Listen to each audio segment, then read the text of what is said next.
బుట్టబొమ్మ పూజ హెగ్డేకు తెలుగులో పెద్ద అవకాశాలు వస్తలేవంట. అయితే రాధేశ్యాము ముందు వరకు ఏదైనా స్టార్ హీరో సైన్మా అనంటే అమ్మడు పేరే వినబడ్డది. కానీ ఇప్పుడేమో ఎవ్వరు పట్టించుకుంటలేరంట. మళ్ళీ అమ్మడు తెలుగు పరిశ్రమ దూరం పెట్టేసిందట. ఇక ఇందుకు గల కారణం ఏవై ఉంటుందా అని మాత్రం తెలియకపాయే. ఇప్పుడు ఆమె తెలుగు పరిశ్రమకెళ్ళి అవకాశాలు అందుకోకపోయినా సరే కానీ హిందీలో వరుస పెట్టి సైన్మాలతోని దూసుకుపోతున్నదంట. ఇప్పటికే షాహిద్ కపూర్తోని దేవా అనే సైన్మాలో నటిస్తున్నదంట. మరోపక్క వరుణ్ ధావన్తో ఇట్లా ఇంకో సైన్మాల ఖరారైనట్లుగా తెలుస్తున్నది. అయితే అమ్మడుకు హిందీతో పాటుగా తమిళ చిత్రాలలో గిట్లా వరుస పెట్టి అవకాశాలు క్యూ కడుతున్నాయంట. ఇప్పటికే సూర్య 44వ చిత్రంలో అమ్మడు హీరోయిన్ లెక్క నటిస్తున్నదంట. అయితే ఈ సైన్మా షూటింగ్ లో ఉండగానే ఈ అమ్మడుకు మరో పెద్ద అవకాశం వచ్చిందంట. గదే తలపతి విజయ్ చివరిగా నటిస్తున్న సైన్మాల హీరోయిన్ లెక్క ఖరారైనట్లుగా తెలుస్తున్నదంట.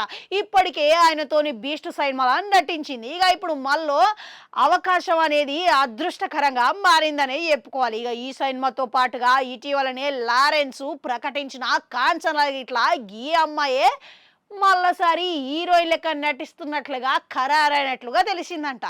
అయితే ఈ వరుసన ఈ అమ్మడుకు తమిళ చిత్రాలలో అవకాశాలు వస్తుంటే ఖచ్చితంగా ఈమె సినీ జీవితం పుంజుకునే అవకాశం ఉన్నట్టుగా పడుతున్నది.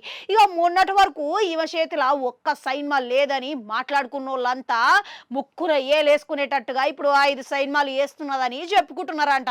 ఏకంగా పాంచ్ పటాకతోని బొమ్మ అదుర్సు లెక్క అమ్మడు జీవితంలో జోషి నింపుకున్నదంట. ఏదేమైనా కానీ అమ్మడు ప్రస్తుతం చేస్తున్న చిత్రాల గురించి అయితే ఆ అభిమానులు ఆసక్తిగా ఎదురు చూస్తున్నారు. ముఖ్యంగా పూజ హెగ్డే అభిమానులను ఖచ్చితంగా ఇవి అలరిస్తాయి అని చెప్పి వినోదాన్ని వంచుతాయి అని చాలా మంది భావిస్తున్నారంట. ఇక మరోపక్క అమ్మడి జీవితం తెలుగులో అయిపోయింది అనుకున్నప్పటికీ జరంత నిరాశ పడ్డా కానీ తమిళంలో హిందీలో అవకాశాలు వచ్చేసరికి అమ్మడు తెగ ఖుషి అవుతున్నదంట.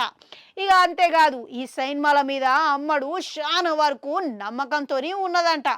ఇప్పుడు ఒక్కవేళ ఒక్క సైన్మా ఇట్లా హిట్ అయితే అమ్మడు మళ్ళా స్టార్ హీరోయిన్ లెక్క కొనసాగే అవకాశాలే కనబడుతున్నాయి. ఇక తగ్గేదేలే అన్నట్టుగా వెనక్కి చూసుకోకుండా ముందుకు అడిగేయడమే లాభం.